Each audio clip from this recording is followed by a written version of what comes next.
E aí pessoal, estamos aqui mais uma vez agora para continuar o nosso módulo de dinâmica. Nessa aula nós vamos estar falando sobre as forças de atrito. A gente costuma ouvir muito falar no atrito como sendo aquela coisa que é ruim, aquela coisa que faz a gente parar.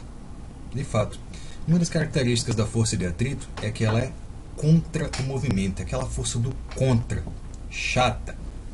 Mas ao mesmo tempo ela é extremamente necessária. Em breve a gente vai ver o porquê disso. E o que é que acontece? Essa força, ela vai ser uma força de resistência. E o que é que isso quer dizer? Basicamente que ela não gosta do movimento. Então o que é que ela vai ter? Se o movimento está sendo, por exemplo, para a direita, a nossa força de atrito, que seria a resistência, seria para a esquerda e vice-versa. Ou seja, ela sempre vai ser contrária ao movimento. Tudo bem, gente? Então, temos aqui uma das características. Uma outra coisa que a gente vai ver também da força de atrito é que ela é proporcional à compressão que se está fazendo sobre a superfície. O que é que isso quer dizer, gente? Imagine o seguinte, está aqui. Vocês conseguem ver a canetinha na minha mão, não conseguem? Se não tem nada de compressão, ela desliza, que é uma beleza. Mas na hora que você começa a apertar um bocado e tenta deslizar, ela não vai de modo algum. Então o que é que acontece? Ela depende também da compressão. Vocês lembram qual que é a força de reação à compressão de uma superfície? Ela é a normal. Então, ela é de algum modo proporcional à normal. E tem uma outra característica dela, que ela vai ser diferente se você já está em movimento ou se você não está em movimento. Então, em relação a isso, basicamente nós temos dois tipos. Nós vamos ter uma força de atrito se você está parado e uma força de atrito se você está em movimento. E quais seriam essas duas forças? A força de atrito quando você está parado vai ser o que a gente vai chamar de força de atrito estático. Que estático, gente, quer dizer parado. E se você está em movimento, ela vai ser força de atrito cinético ou dinâmico, que ele está em movimento. Tudo bem, pessoal? E o que é mais fácil fazer? É mais fácil manter um corpo em movimento ou pegar um corpo parado e começar a deixar ele em movimento? É mais fácil mantê-lo em movimento. Sabe aqueles tais ar-condicionados inverter, que eles dizem que economiza energia? Basicamente o que eles fazem é justamente manter o ar-condicionado funcionando em uma potência muito baixinha, em vez de ficar ligando e desligando. Por quê? Como fica muito baixinho, ele gasta quase nada de energia. E o atrito cinético é baixo. Por outro lado, quando a gente tem os ar-condicionados que simplesmente desligam, os motores param por completo. Então, para voltar a funcionar, ele tem que vencer o coeficiente de atrito estático, que é muito maior. Então, daí a gente tem uma certa economia. Mas vamos dar uma olhada onde mais a gente consegue enxergar isso daqui. O que é que a gente pode estar falando? Bom, vamos desenvolver um pouco cada um dos tipos de atrito, certo? Antes de mais nada, deixa eu só colocar uma coisinha aqui. Pelo que a gente viu, ela é uma força de resistência, então ela é sempre contrária ao movimento em sentido. Ela depende da compressão, ela depende do tipo de movimento, mas ela vai depender também da superfície. Por quê? Se você está fazendo uma compressão muito grande, por exemplo, seu peso está em cima de alguma coisa. Se você está andando no cimento, você consegue andar tranquilo. Alguém aqui já jogou futebol de sabão? Caso você já tenha jogado, você sabe que não dá para andar quase de modo algum. Então a superfície faz muita diferença. Tem superfícies que ajudam o movimento, tem superfícies que não ajudam o movimento. Tem superfícies que fazem com que você fique parado, tem superfícies que permitem que você deslize. Tudo bem? Então o que é que vai estar acontecendo? Para poder formalizar um pouquinho, eu vou colocar uma fórmula aqui para a gente dar uma explorada. Eu vou dizer que a força de atrito, seja ele o cinético, seja ele o estático, ela vai depender do quanto que a superfície colabora. Então esse pedacinho daqui, esse mizinho, ele é da superfície. E ele vai depender também da normal, que seria a nossa compressão. Se aumentar o coeficiente, aumenta a nossa força de atrito, porque o meio quer que ele pare. Se a gente aumentar a compressão, aumenta a força de atrito também. Por quê? Porque vai estar aumentando a normal. Tudo bem, gente? Então, como que a gente pode pensar nisso daqui? Já que eu disse que era diferente o estático e o cinético. Vamos lá. Vou digitar aqui um pouquinho. Para o estático, o que é que está acontecendo? A fórmula dele seria muito parecida com essa. A única diferença é que aqui nós teríamos um M de máximo e esse mizinho, que é SE com a perna longa, seria o estático. Só que essa força ela não é constante. Porque para pensar o seguinte, eu quero que essa canetinha fique parada. Então, do modo como está aqui, tem força de atrito? Não, porque não tem nada empurrando ela. Se tivesse uma força de atrito, ela teria que estar se opondo a alguma outra força. Só que não tem. Então eu começo a empurrar um pouquinho. Para ela continuar parada, se eu estou fazendo uma força de 1 newton aqui para a direita, o atrito pode fazer uma força de 10 newtons para a esquerda? Não, né? Porque senão ela ia começar a andar para a esquerda e o atrito faz ela ficar parada. Então uma das características da força de atrito estático é que ela é variável.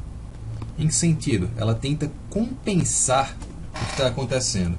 Se você tem uma força para cá de 5 newtons, a nossa força de atrito vai tentar compensar para lá com 5 newtons. Se você tem uma força de 2 newtons, ela vai tentar compensar com 2 newtons. Então, o que é que acontece? Essa fórmula daqui serve para calcular até onde ela consegue compensar. Se a gente descobrir que essa força de atrito máximo vale 10 newtons, então se a gente tentasse, não com 2, mas se a gente tentasse, por exemplo, com 8 newtons, a nossa força de atrito ainda assim iria responder com 8 newtons, porque ela consegue ir até 10. Mas se a gente tentasse, peguei um pouco mais do que eu queria, se a gente tentasse não com 8, mas se a gente tentasse com 12 newtons de força, a nossa força de atrito seria 10. Ou seja, a partir desse momento a gente começa a se movimentar e deixa de ter o atrito estático. Tudo bem, gente?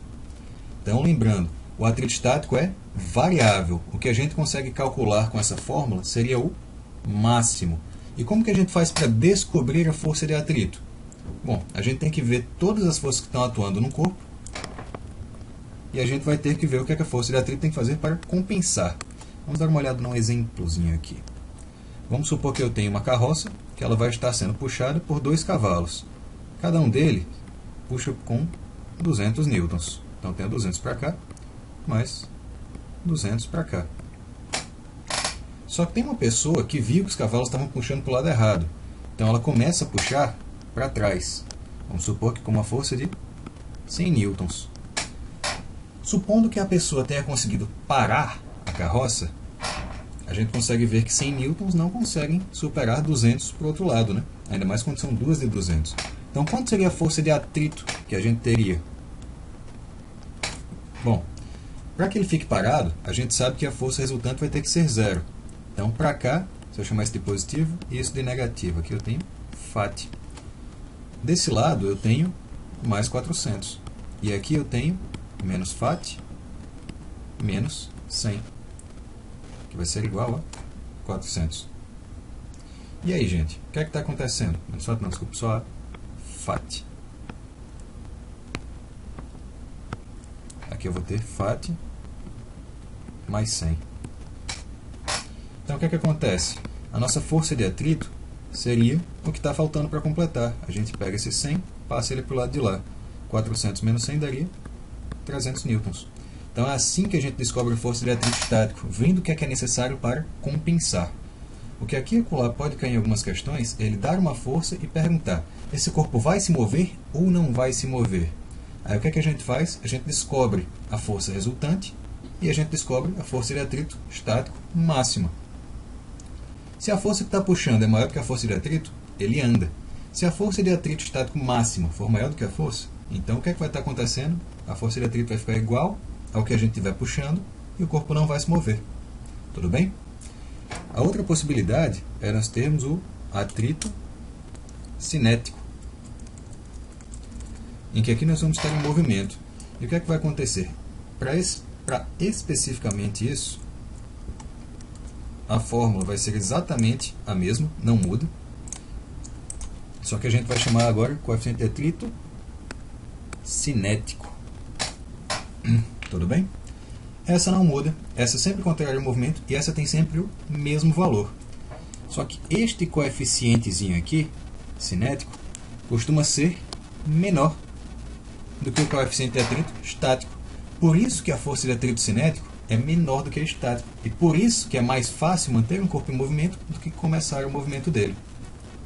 Então, queria dar uma analisada com vocês em algumas situações, só para ver se a gente conseguiu captar os conceitos. Imagine que a gente tem aqui um cidadão, que ele vai estar empurrando uma caixa. Deixa eu desenhar aqui.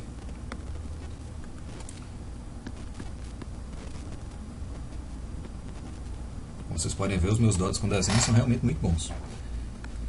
Numa das situações, ele vai estar empurrando a caixa, e o que é que está acontecendo? A força dele vai ser assim. Numa outra, o que vai estar acontecendo é que ele vai estar puxando a caixa.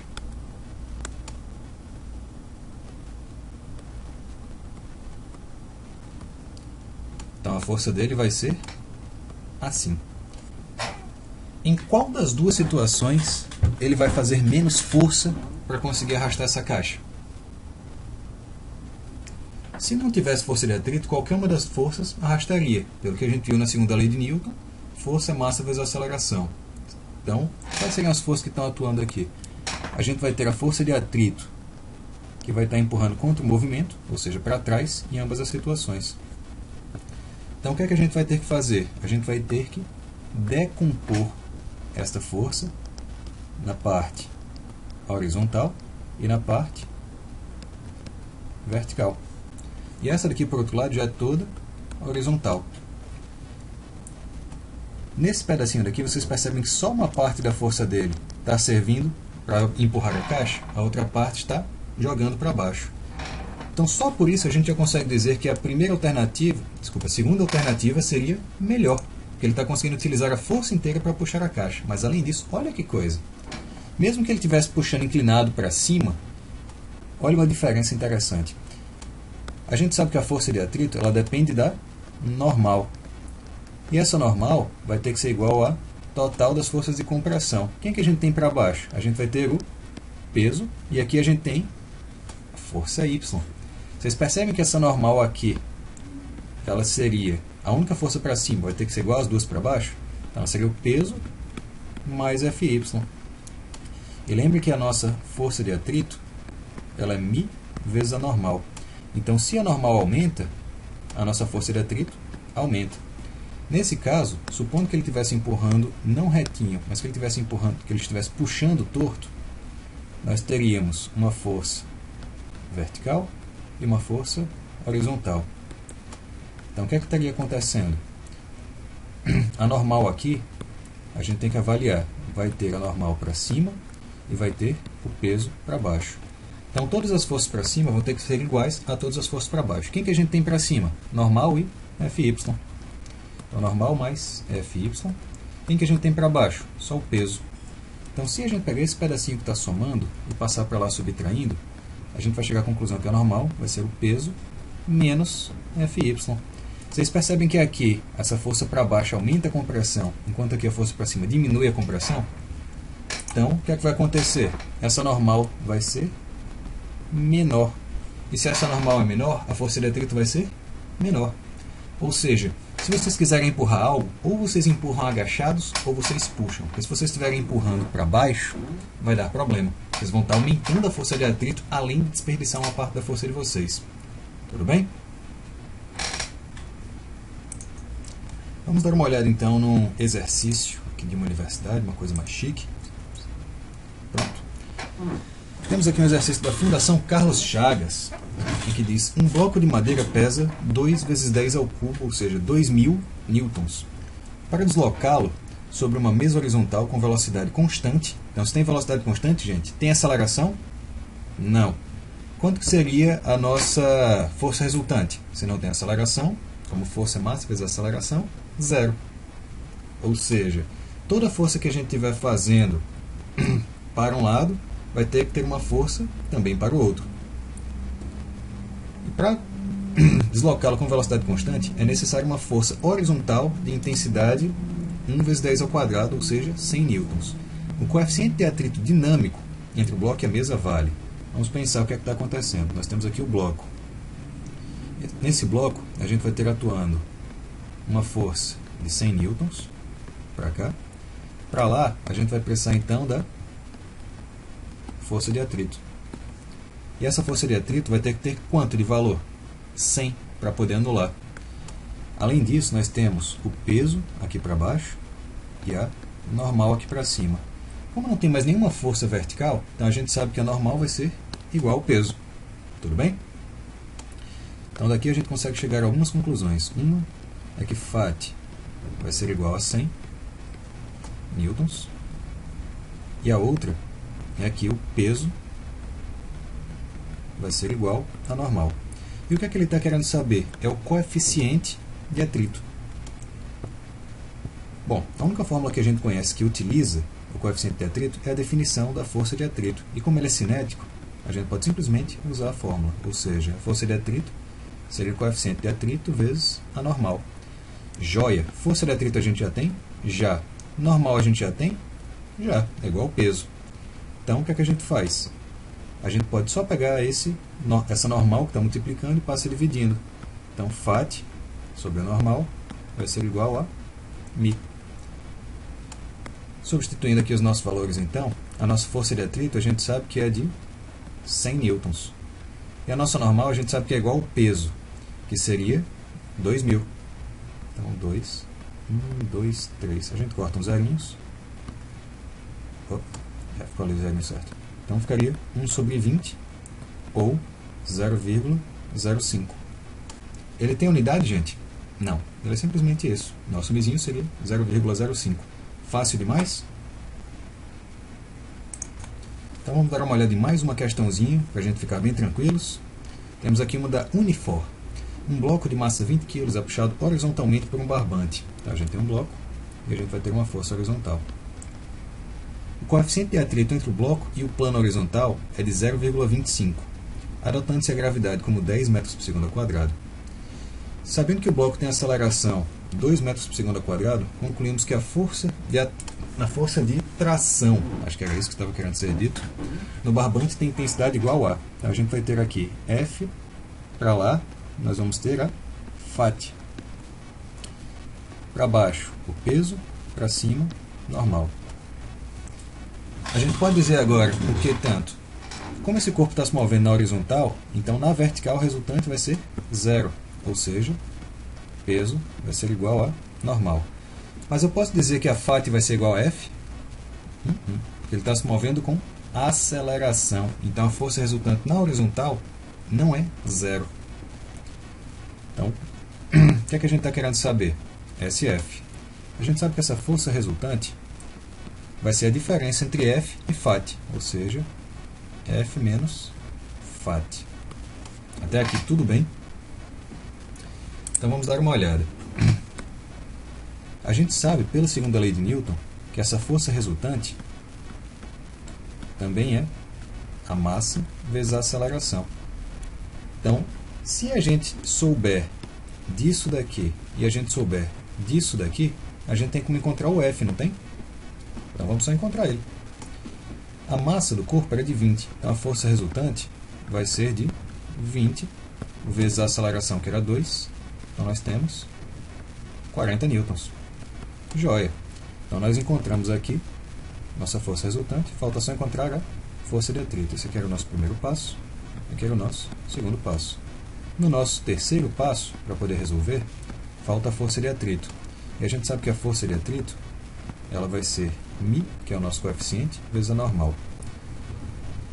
Então, a gente teria 0,25 vezes o peso, que seria massa vezes a gravidade, ou seja, 20 vezes 10, que daria 200. 1/4 de 200 seria 0,25, daria 50 newtons. Então, vindo para cá, nós temos que a força resultante, 40, vai ser igual a força menos 50. Então daqui, já que esse 50 está subtraindo, a gente tem como passar ele para lá somando. Nossa força então será igual a 90 newtons. Tranquilo demais, gente? Então, eu paro por aqui essa nossa primeira aula.